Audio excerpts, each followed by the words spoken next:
How great was that? Good evening, and hello from the Paley Center for Media in Los Angeles to all of you joining us on live stream around the world as we celebrate the Paleyfest Fall TV preview parties of MTV's new fall season, and we honor their terrific comedy series, Faking It, as it celebrates its season 2 premiere. You know, the audience here in our theater in Los Angeles just got treated to a sneak preview of that very premiere. Tell them how great it was. Absolutely. But we encourage you, all of you watching on live stream, to tune into the broadcast premiere on September 23rd at 10:30. Before we bring our panel out, I'd like to take a moment to thank our official card, Citi, for making these events possible. Thank you so much, Citi. And thank you to our official media partner, Entertainment Weekly, for joining us this evening as well.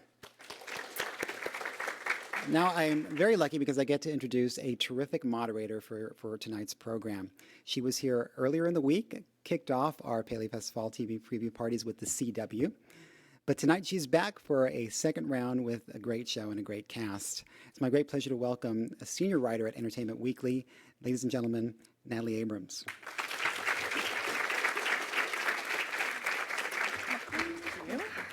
Hi guys, welcome to the Paleyfest Fall TV previews. I'm Natalie Abrams, senior writer at Entertainment Weekly, and tonight, Faking It fans are in for a real treat.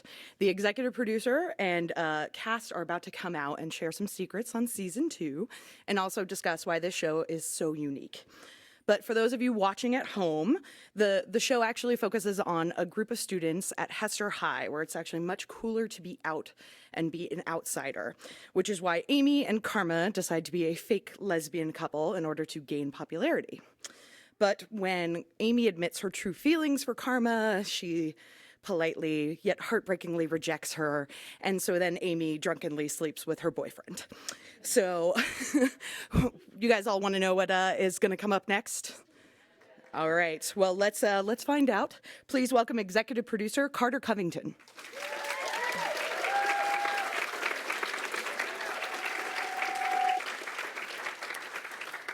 Bailey DeYoung.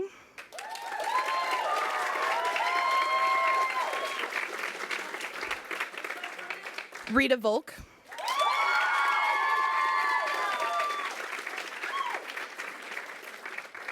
Katie Stevens.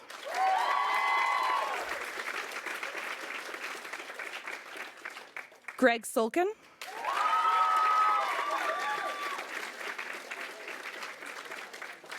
And Michael J. Willett.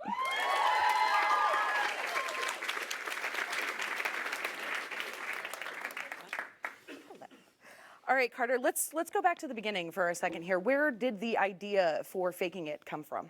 MTV brought the idea to me. They'd been pitched a concept of faking it and two girls pretending to be lesbians in order to be popular, and they were looking for a writer to develop it. And I'd worked with Mina Lefebvre, who is head of scripted programming at MTV, and she called and said, I got this idea, what do you think? And I said, I think it could be a little offensive. But I think if one of the girls had true feelings for her best friend, and it was a story about discovering your sexual identity, that it could be really interesting. And they got excited, and I came up with the world and pitched them the characters, and it all moved very quickly.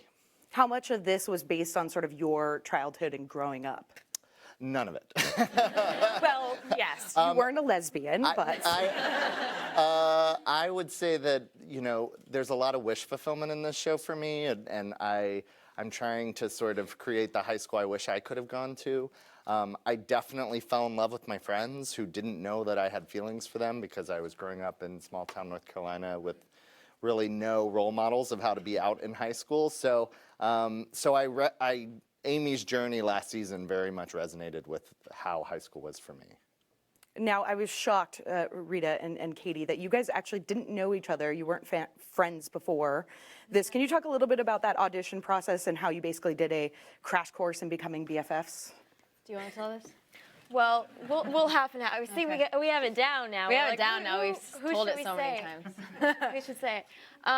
Well, actually, where do you want to start?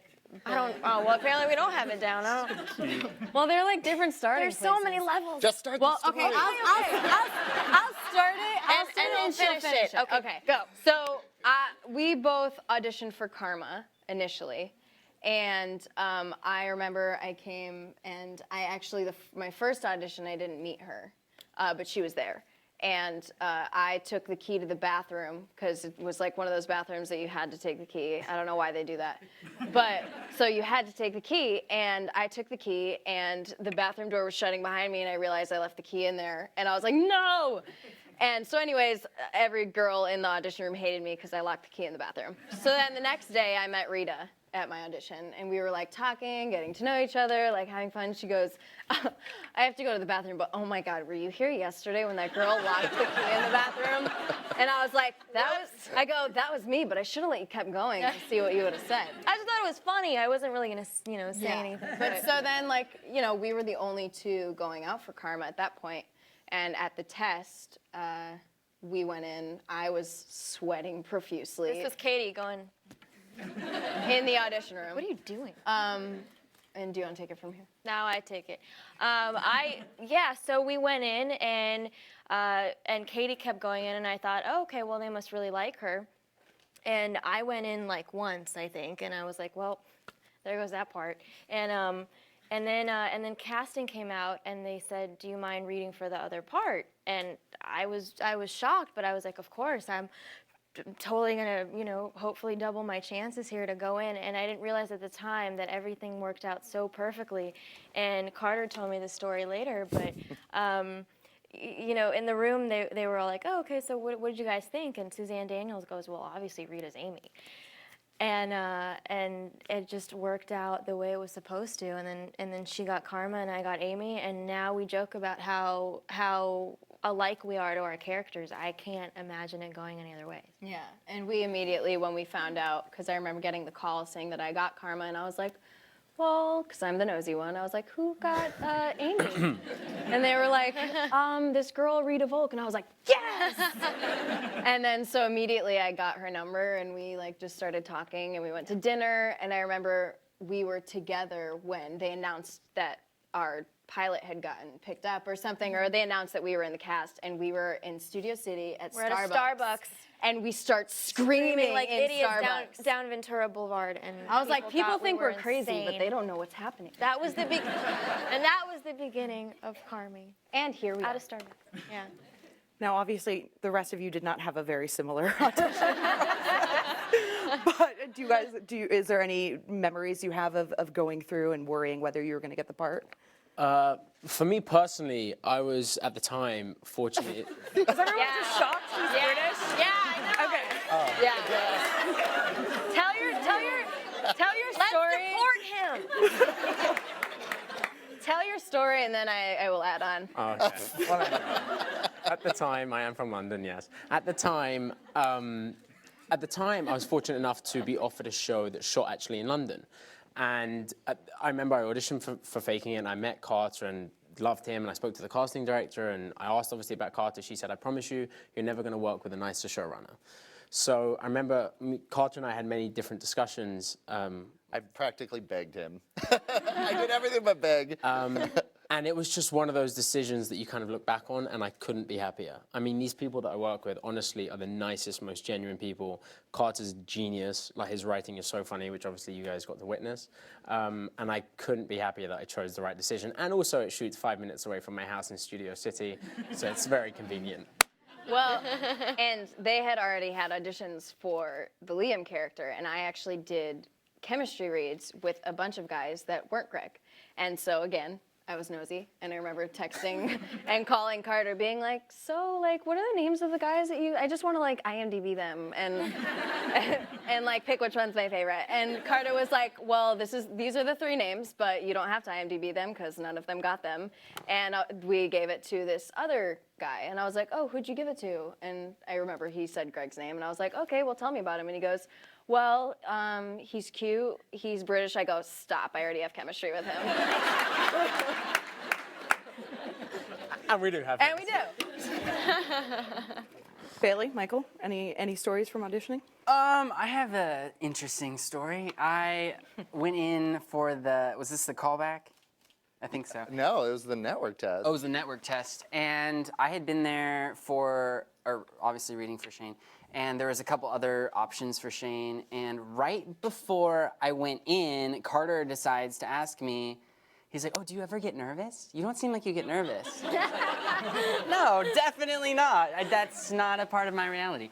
And then right before I go in, I have this moment where I'm like shaking and... Well, he had this really funny, it was the scene where Shane is at the party talking to Amy and saying, you're gay and it's okay. And he had done this funny thing where he had a cup that he was like taking sips out of. And I loved it all through the audition because it was, I mean, there's only one Michael, and I loved him from the beginning. And he got in the network test, and he's like, Yeah. it didn't look as cool. It didn't look as cool. Yeah, it wasn't as smooth that time around, but it seemed to work in my favor, so here we are. And for Bailey, Carter, you told me that you promised her she wasn't just going to be the angry girl who comes in for comic relief. Talk about how that all went down. Well, Bailey auditioned via a selfie cell phone video. It was really professional. That she had like clearly like propped up on a chair, and it was, but you couldn't deny how great she was. So, and I don't know if it's not like you demanded. We just talked because I wanted to make sure there was another show that was interested in her, and I wanted her to know that you know, even though Lauren in the pilot is just the girl who comes in and says mean things, that's not the plan for the character. And Yeah. we had a great As we saw tonight. And we'll get to that in a moment. I think one of the big questions fans had coming out of season 1, obviously, was, you know, Amy and Liam sleeping together. Were you bombarded with, I mean, everyone on the cast, were you bombarded with hate mail questions? People were what's rioting. happening? People They were rioting. mad. I shut my phone off when the finale aired because I think I knew it was coming, and I was like, Carter, everyone hates us. And he was like, no, that's good. That means they like the show and they're invested. And I was like, oh. It like took me a second, and now anytime like something happens with our characters where I'm like, oh, people are gonna be mad, I realize that's good. They should be mad because that means that they're invested. Yeah, it serves a greater end. I think it's gonna emphasize a lot of things and how close the relationship is between Karma and Amy, and also just it wouldn't be interesting if everything went the way that we wanted it to go. So it was a nice little fork in the road. How do you think? You know, That's one way to put it. How do you think their relationship is going to change this season in the wake of, I mean, keeping secrets now? Well, now Karma is gonna. In season 1, Amy is just trying to get Karma's attention. Karma's like, Liam this and Liam that, and now Karma feels really guilty. She obviously doesn't know, you know, what's going on, but she feels guilty about all of her attention being on Liam, and she wants to rebuild this relationship with Amy, who at the same time is just so guilt-ridden and again has to hide this terrible thing, this mistake that she made.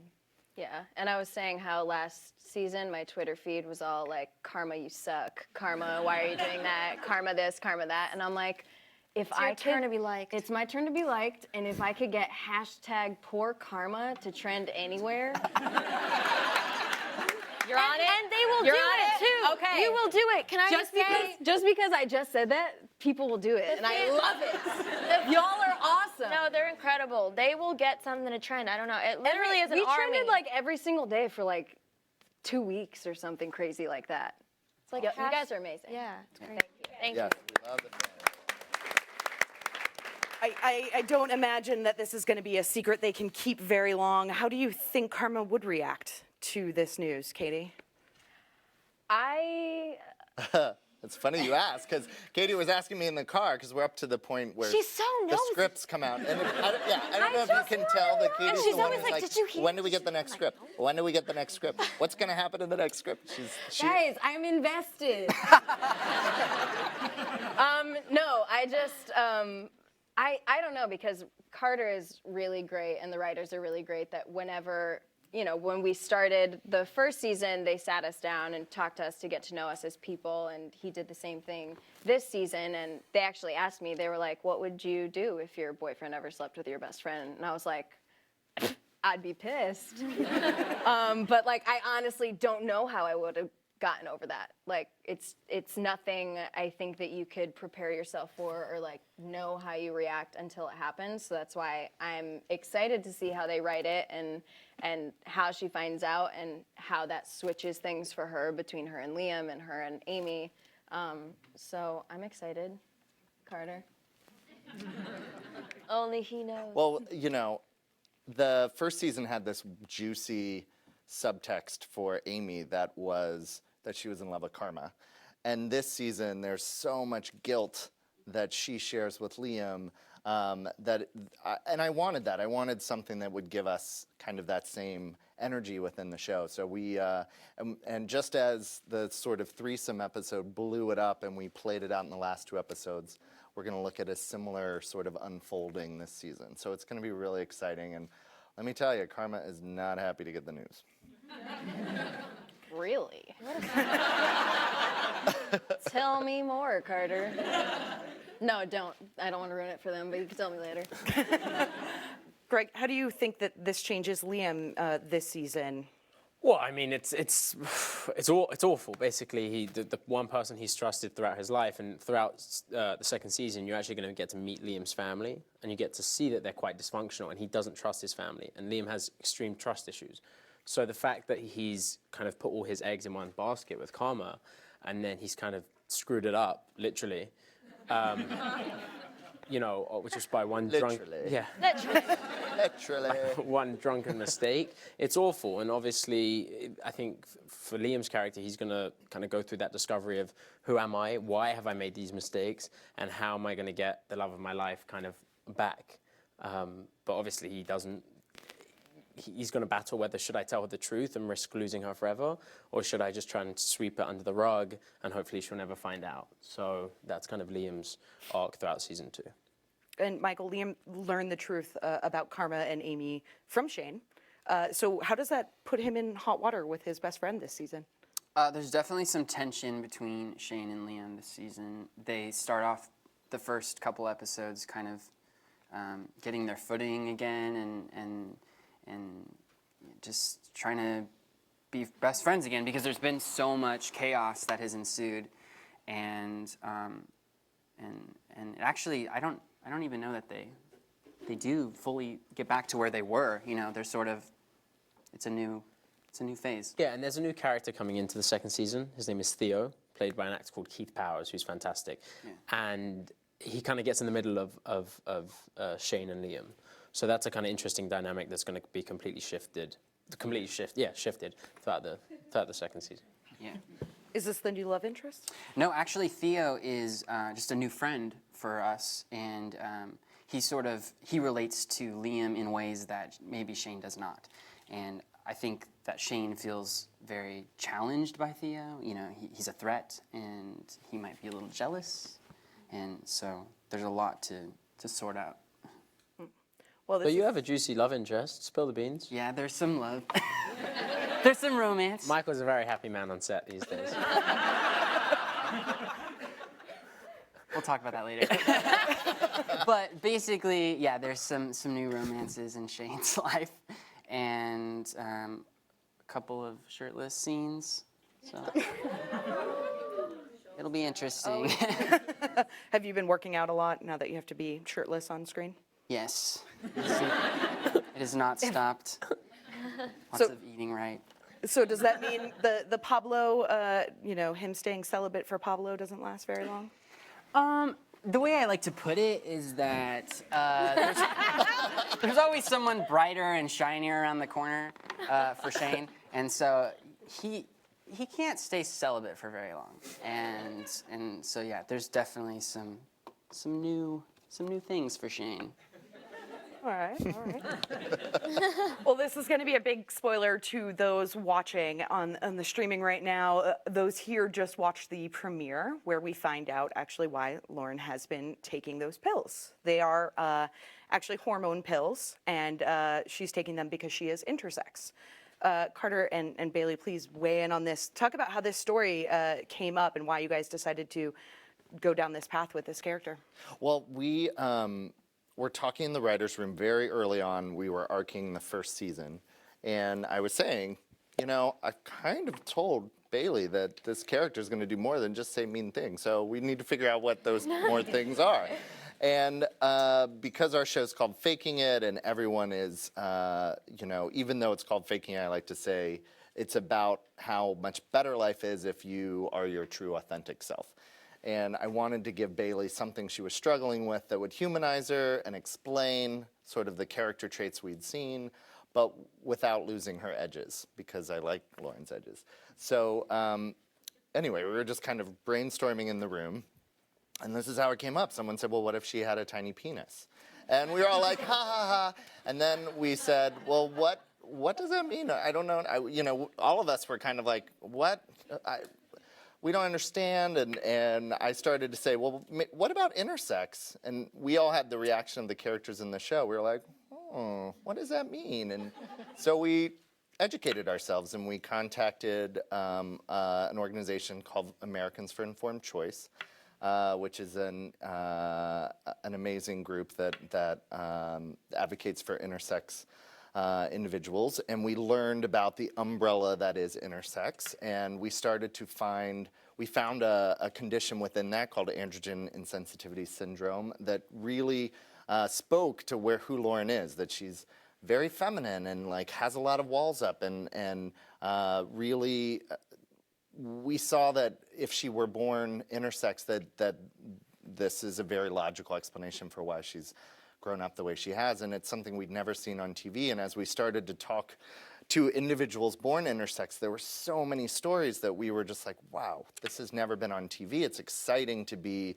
the show that gets to share this, because I think our show is unique in that it can do this. It can give people a window into someone who's very different from themselves, and hopefully let them connect with that experience. So.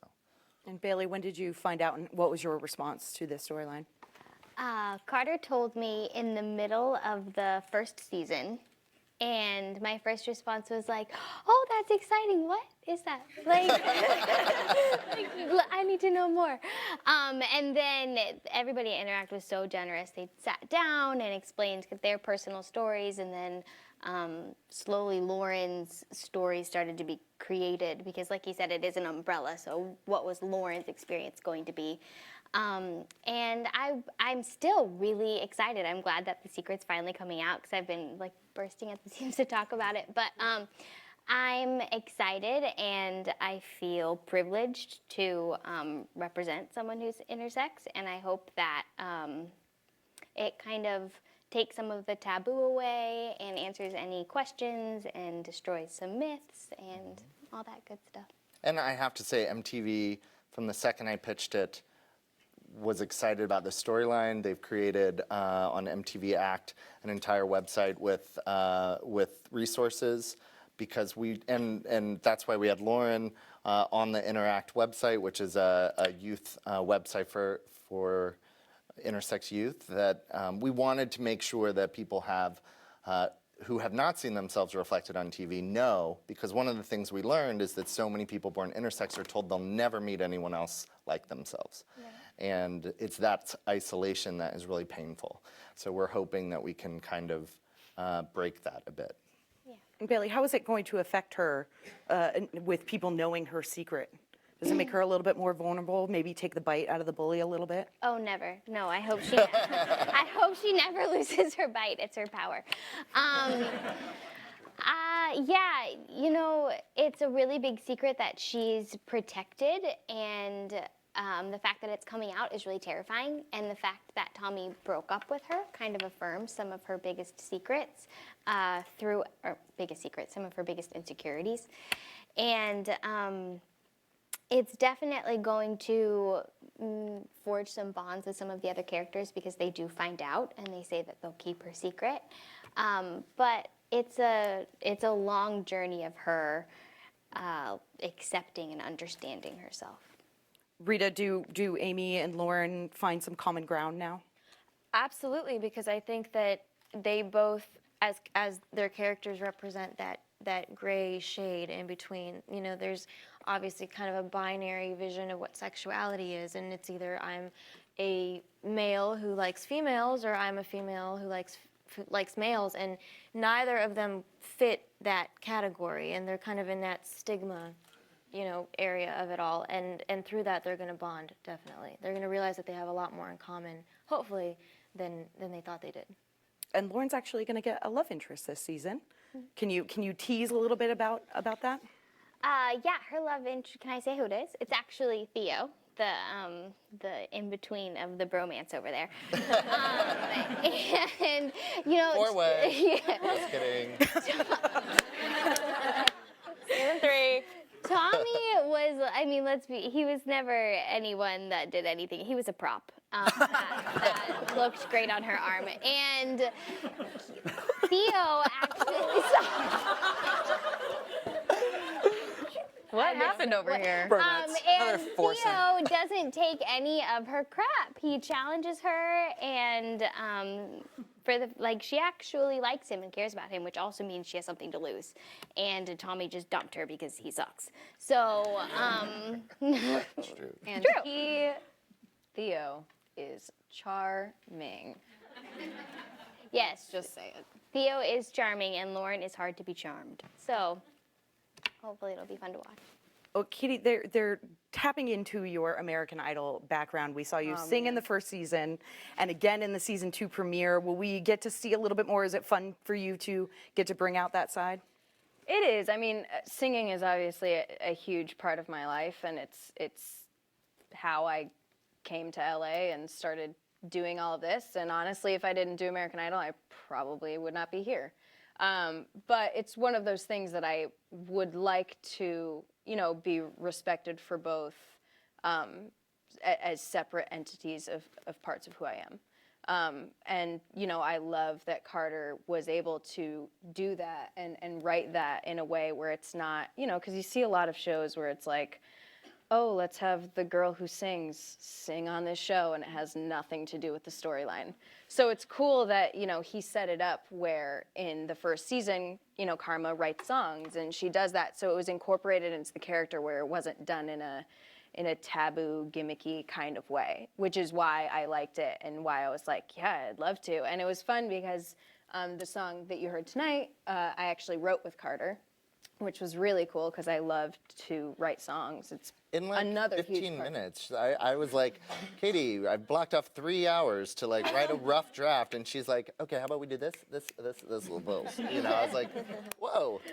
Well, it's like that's, you know, it's funny because I relate to Karma in that way because I remember being 15 and like I'd have a crush on a boy at school and I'd be like, I'm gonna write this song, and I'd go and I'd just like go to my basement and my mom would be like, Katie, dinner. I'd be like, I'm in a mode. And like I would just write songs all the time, and it's awesome because I relate to Karma in that, and that's her way of expressing her emotions and how she feels towards other people is writing these songs.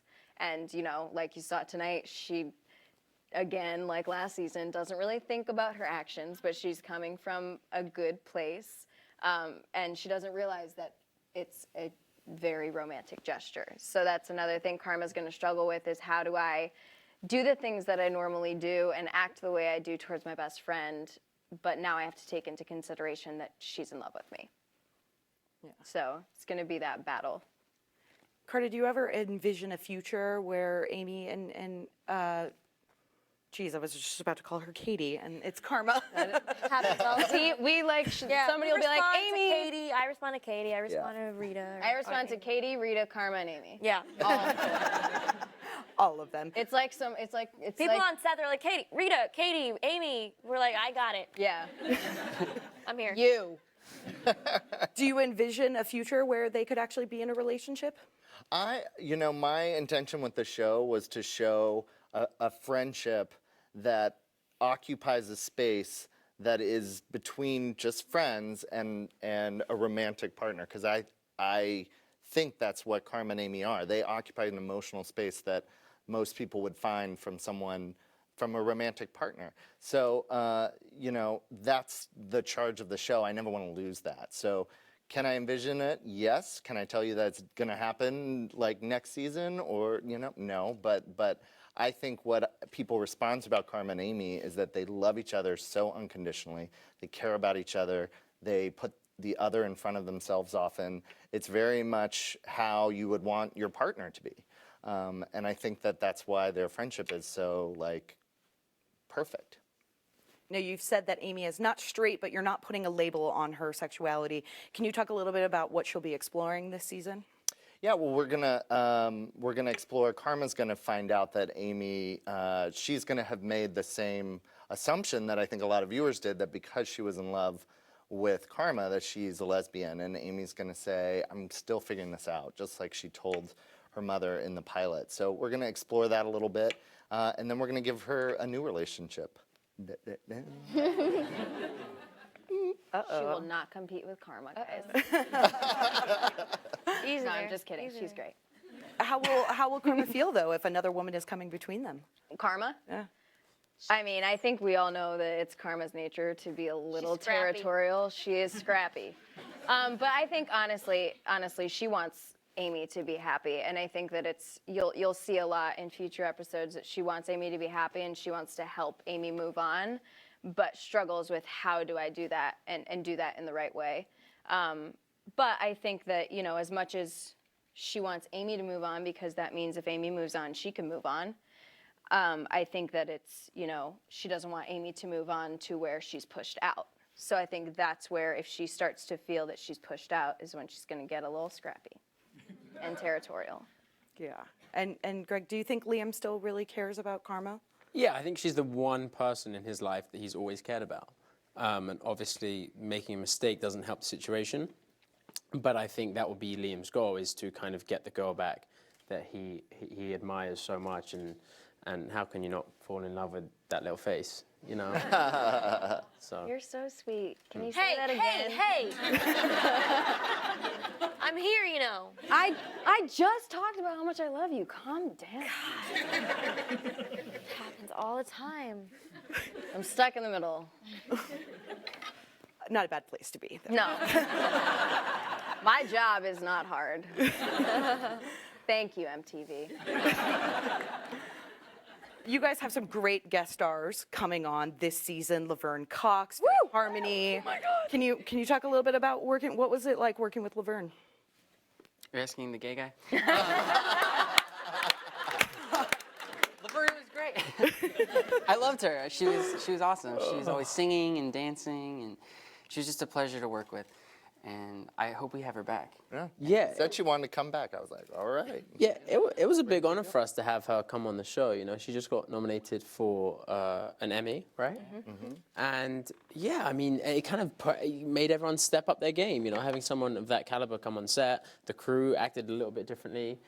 I acted so. We were all pretended that we were really professional. It was great. Yeah. You tackled her pretty much in the makeup trailer, I didn't right? tackle her. I got onto the makeup trailer, and normally when I hop onto the hair and makeup trailer, I say hi to everyone, and I immediately just beelined for Laverne Cox, and I was like, I love you so much. I watch Orange is the New Black, and I'm so excited. And she was like, oh, I'm so excited too. Hi, what's your name? And I was like, oh, I'm Katie. No, but we were all, again, I was super nosy. Doesn't change. But I went up before we found out that it was Laverne. I went up to Carter and I was like, so who is our drama teacher? And he was not telling me. And I had already heard from, I don't even remember who, that it was someone from Orange is the New Black. So I was going through the IMDb list of Orange is the New Black, and I was like, is it this one? Is it this one? And he was like, Katie, I'm not telling you. Go away. We've established that IMDb is Katie's best friend. Or that I'm just really nosy. Either one. Right. But she was lovely and fabulous, and it was such an honor and a pleasure to work with her.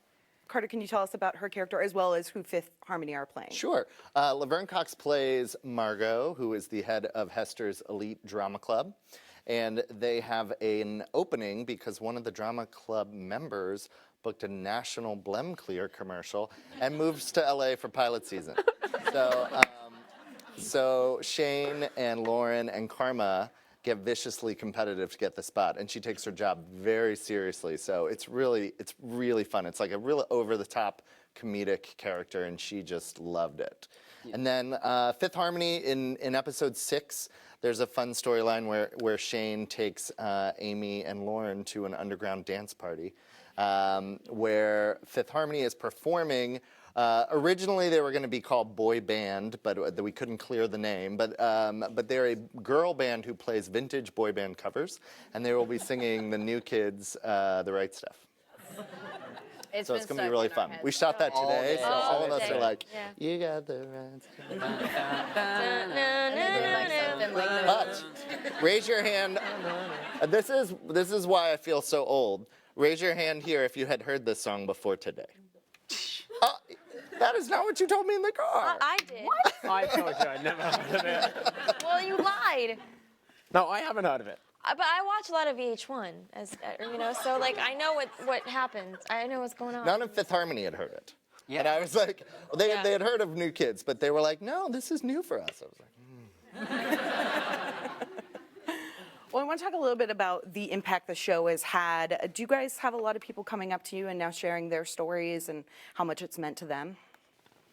Yeah, we've had fan letters and fan art and just events like this. People have come up and they said that they wish that they had something like this growing up, because some of them realized that they were gay or they were lesbian because they fell in love with their best friend in high school. And hearing that just puts things in perspective, because when you're shooting something, you kind of just forget, what's reality and what's comedy and what's a show. And when we meet people like that, you realize that you're doing something that's out there that people can relate to for such an underrepresented group. So it's been really incredible. And I feel like for my character, for Amy, she's becoming this resource and this outlet for a lot of people. And the stuff that fans have told me, and they write letters and they say I've gone through this self-discovery process, and I've been through bullying and self-harm, and these are young, kids. These are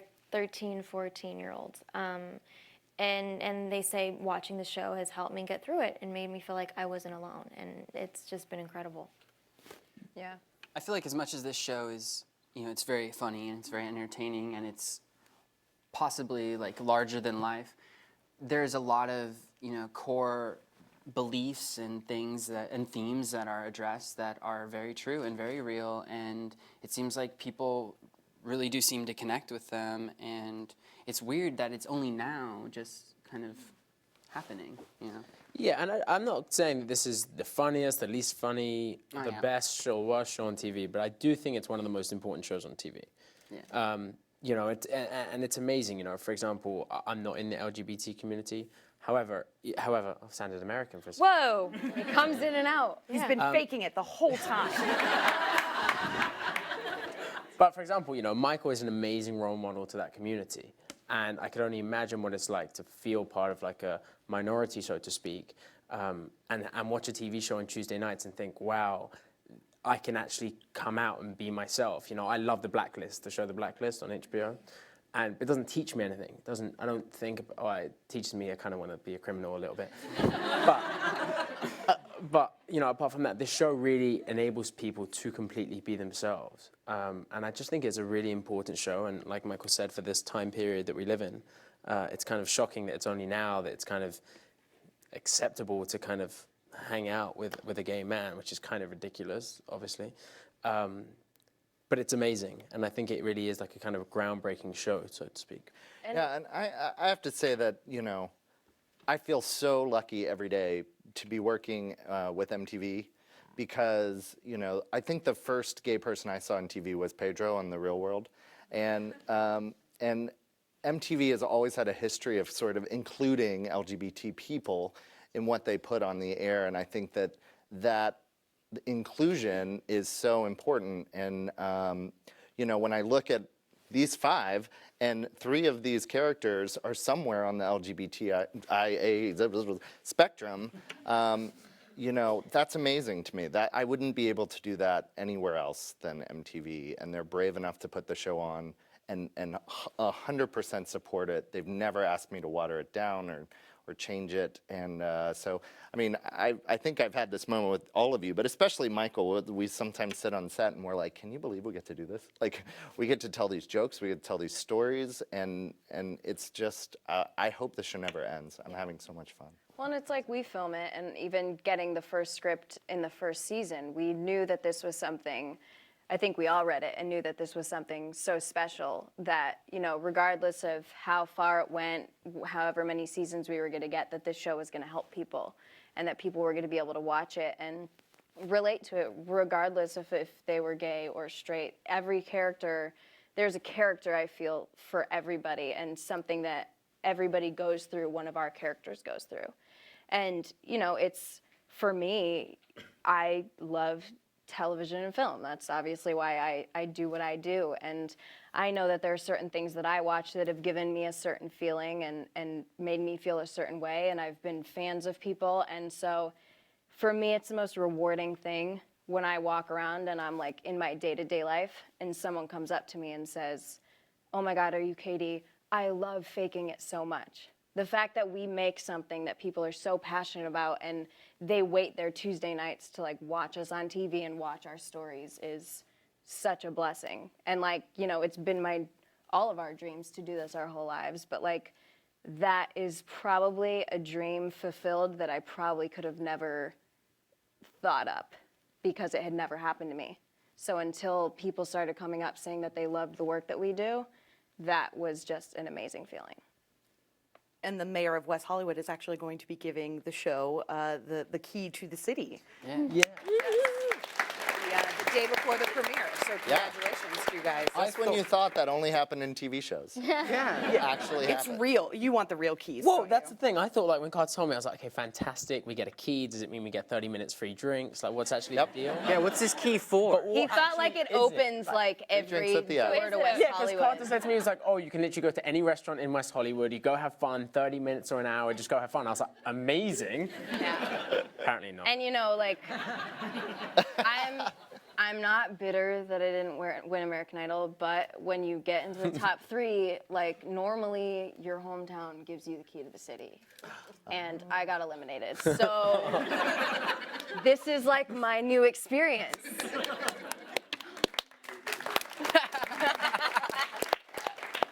You finally get a key. There we go. Now, Liam knows that Amy and Karma are faking it, but are you going to address when the school might find out and what a crushing blow that would be to people who like adore them pretty much? Yeah, the school's going to find out pretty early, and I think people will be surprised how we deal with that.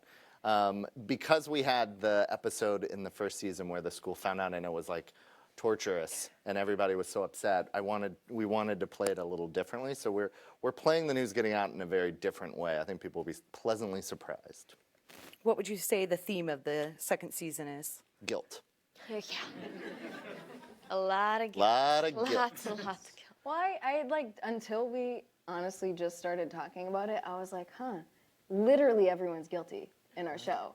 My character's guilty for what she did last season. Y'all are guilty, obviously. You're guilty. You're guilty. No, Lauren's not that guilty. No, it's... You're not guilty. Well, you are guilty of kidnapping your Yes. boyfriend. See?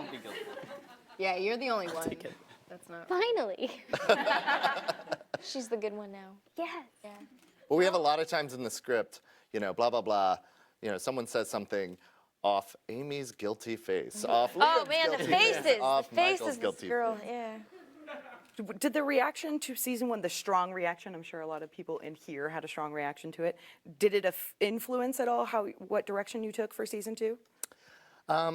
Only in that we want to keep doing it. I think that we saw that and I say that in the regards of like, I want this show to not be a passive experience. I want it to you're laughing, you're crying, you're saying, why are they doing this? I've got to come back next week to figure out why they did that. I just want to push our viewers because I think it's exciting storytelling. And so, you'll notice our show has a lot of cliffhanger act breaks and lots of big twists at the end of the episodes because, we're in a different environment right now and we have to earn people watching the show. And I think, you only do that by really, exploding the show every once in a while and putting it all back together. So, that's kind of our mantra. I heard Vince Gilligan talk about this with Breaking Bad and how every time he thought like, oh, I really want to do that, he wouldn't go, okay, well, we'll do 10 episode arc to that point. He would just do it and then figure out what happens next. And we're trying to do that in the writer's room because I really want these guys to always be challenged. I want the viewers to always feel like they're not sure what's going to happen next. So, hopefully we'll be able to keep it up. Hester High is such an interesting high school. Did any of you have this experience? I mean, it's so tolerant there. Did anyone have a great high school experience like that? No.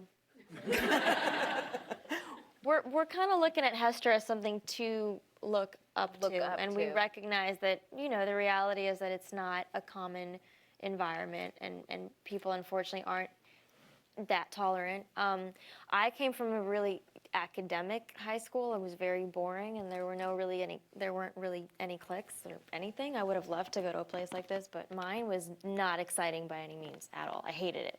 I wanted to get out. Mine, I describe as the Mean Girls cafeteria, because it really was like all the football guys sat together, and then the kids on the swim team sat together, and then the kids in the band. And we talk about all the time, though, how somewhere at some point, someone in society said, okay, the guy who plays football and the cheerleader are popular.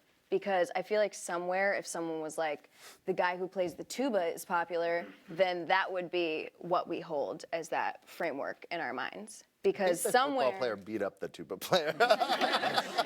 I'm not sure someone said it.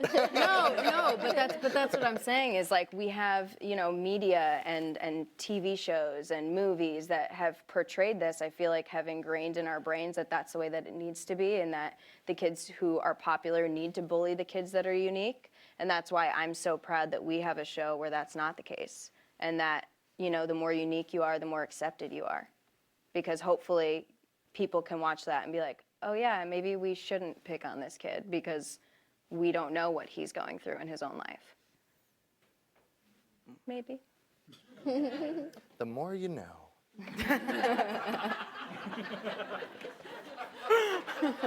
Okay, Carter. We're actually going to take some audience questions now. Does anyone have a question for the cast? Yes, right over there. Just wait for the mic to be passed on over. There you are. Where's Oliver? That Good didn't go question. too well. Oliver will audition for the drama club with these guys, so you'll see more of Oliver. Is that done between him and Amy? Was that just a momentary? On Amy's side, Oliver's He's crushed. he's still processing it. Right over here. Hi, I'm Yusuf, and I just want to say I'm so thankful to be here tonight, and to thank you. Paleyfest and everyone, and for you guys for being here and putting this on. It makes TV watching so tangible. Thank we you. came from Oklahoma to be here tonight. No way. Thank you. It's just, thank you. The show is super important, and the message is so positive for audiences, particularly where we're from, where it's not as accessible, things like that. So thank you. And I guess my question is, have you guys ever been in a funny situation where you were caught faking it? I had a fake ID that got taken away, and I was horrified. That was scary. But I faked my hair color. This is such a hard question, It and is. we're asked this every time, and it's so difficult because we fake such exciting, intriguing things on the show that anything we say in real life is just like, Yeah, "Durr, it could durr, be. durr." I'm like, I don't know what Well, to like so much say. so that in fact it's our job to fake it. So like Yeah. we do a lot of We faking. act Yeah. for a living. We just pretend for a living. Yeah. I don't know. Anything funny? No, I mean, no, not really. Fake an American accent, but But see, that's Or a British one, we don't know. yeah, we don't know. yeah. Sorry, Greg. That's just not as exciting as faking being a lesbian. I know, I agree. You know. Lauren, you're quiet down there. Have you? I fake too much. No, I haven't faked anything exciting. I fake my height a lot, and I am never believed. I like how do to you do say that? I'm 5'2", But really, Wait, how tall are you really, Billy? 5'2".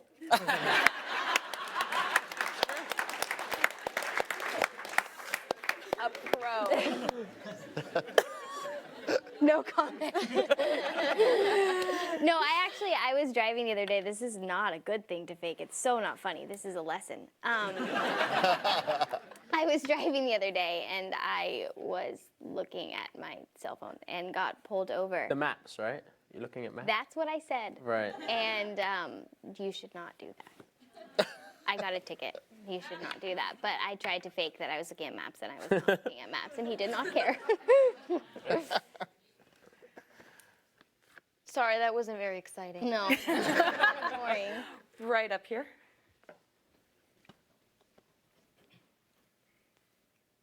You guys have talked about how brave the show is in so many ways. Obviously, the characters are a lot of kinds of characters we haven't seen on TV before, but in addition to that, the tone of the show is so unique. It's a half hour, and it's super, super funny, and it's also super dramatic, and it's always emotionally authentic. Was there ever a moment along the process where executives or critics or even members of, people you work with to get the show made didn't totally get what it was and didn't get what it was about? And Carter, was there a moment where you had to explain your vision and fight for your show, and how did you get everyone to see what you saw in this super, super unique show? Wow, I can honestly say no. That's I pitched. I like to pitch. I should show you guys sometimes, but I like to pitch on an iPad, and I like to tell a visual story. So I kind of pitched out the world of Hester High and all the characters, and they were excited. They said great, and the notes process was pretty smooth, and the whole thing. I sometimes tell people that I don't know if this show is really me doing it. I kind of feel like it's just coming through. I'm just the conduit because it hasn't required. I've had a lot of shows where it's hard to get everyone on the same page and to understand what the vision is, and this one has just been everybody has just gotten it. From the actors to the crew to we have a great composer, we have amazing writers who are here today. Everybody just gets this show, and it's we're all on the same page. I don't know, it's been very cool. It's we're all hearing the same song.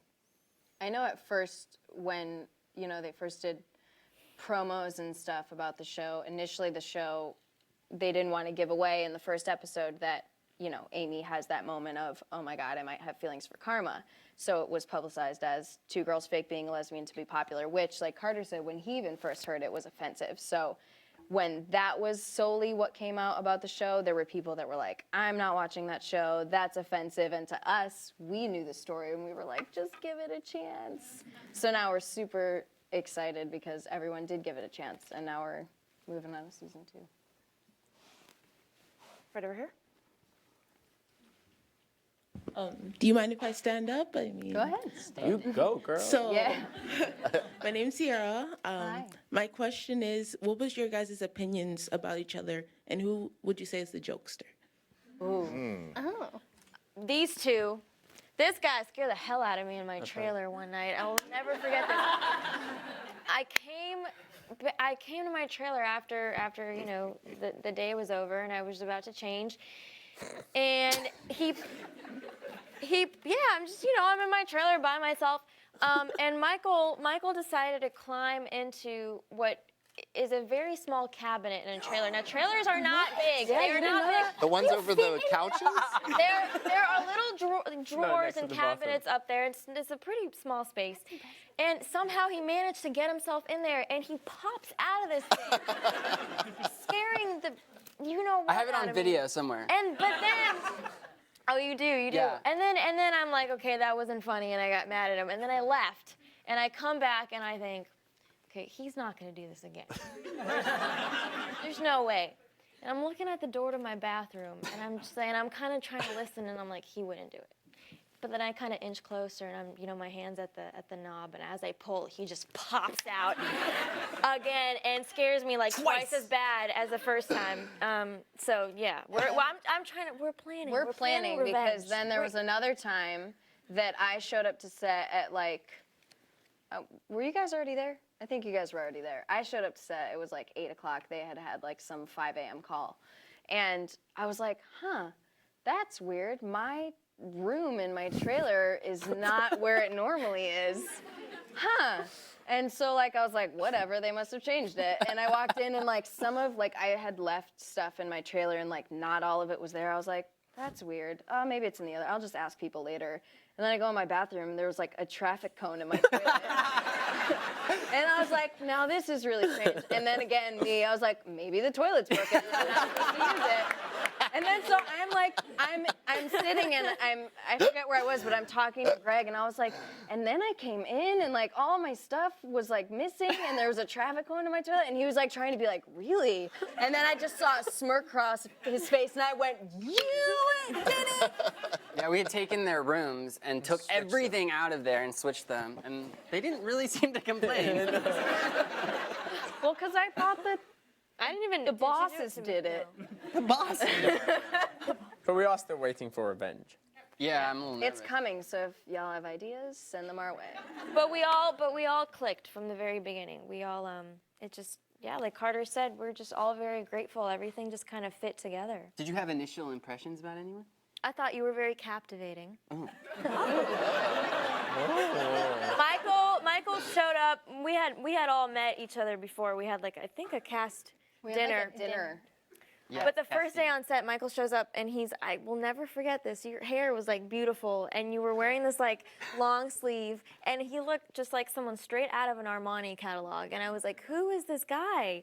He just had this presence. Oh, shucks. Greg is very well-mannered and respectful and so sweet.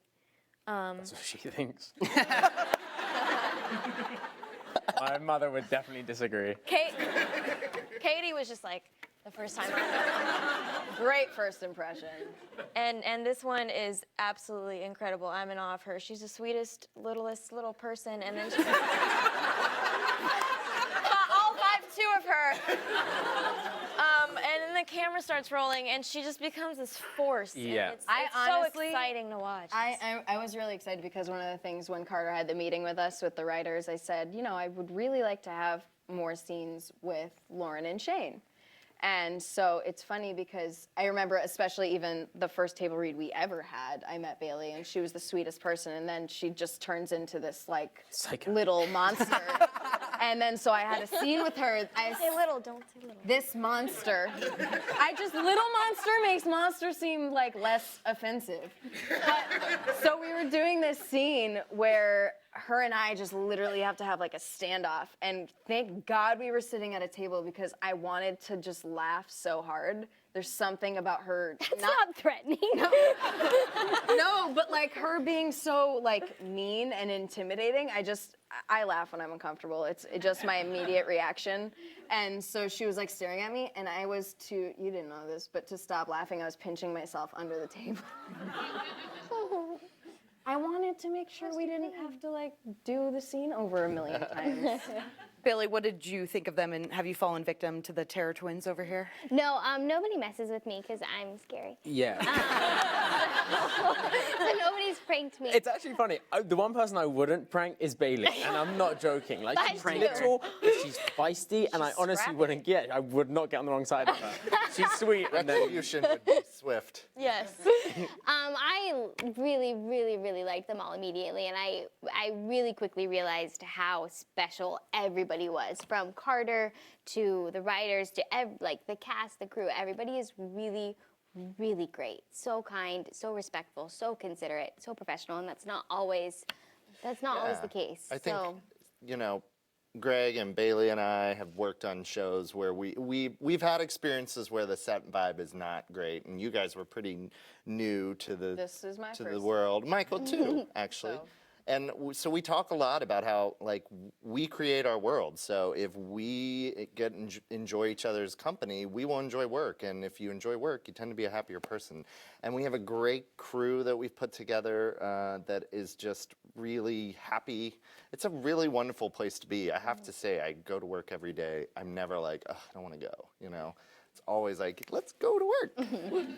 And they're so fun to play opposite too. Like every one of these people are so freaking talented. So it's really a pleasure. Ditto. Ditto. right back at you. Well, we have time for one more question, right in the center here.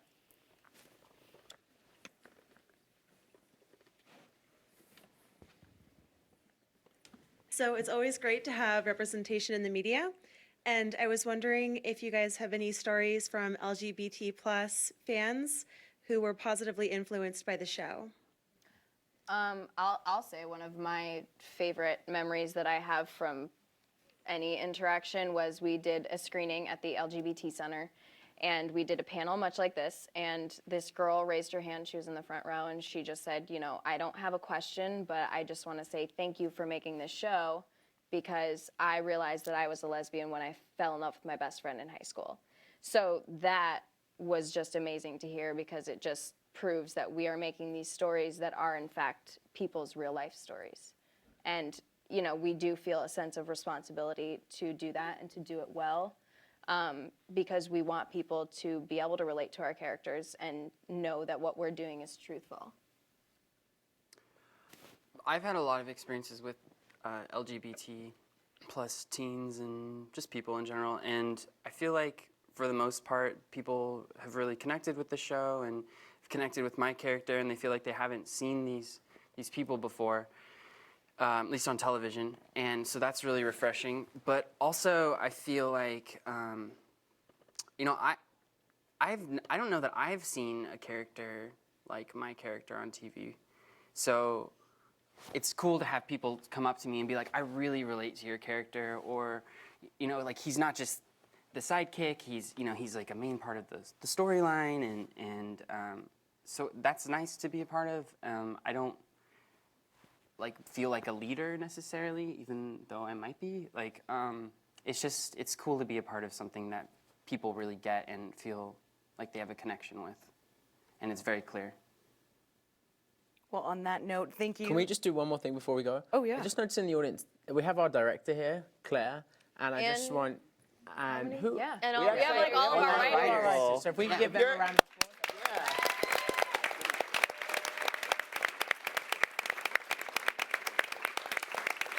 If you're a part Faking it. If you're part of the Faking It team, will you just stand up? Let everybody see you. Yes. You don't, stand. these are the guys who don't get enough.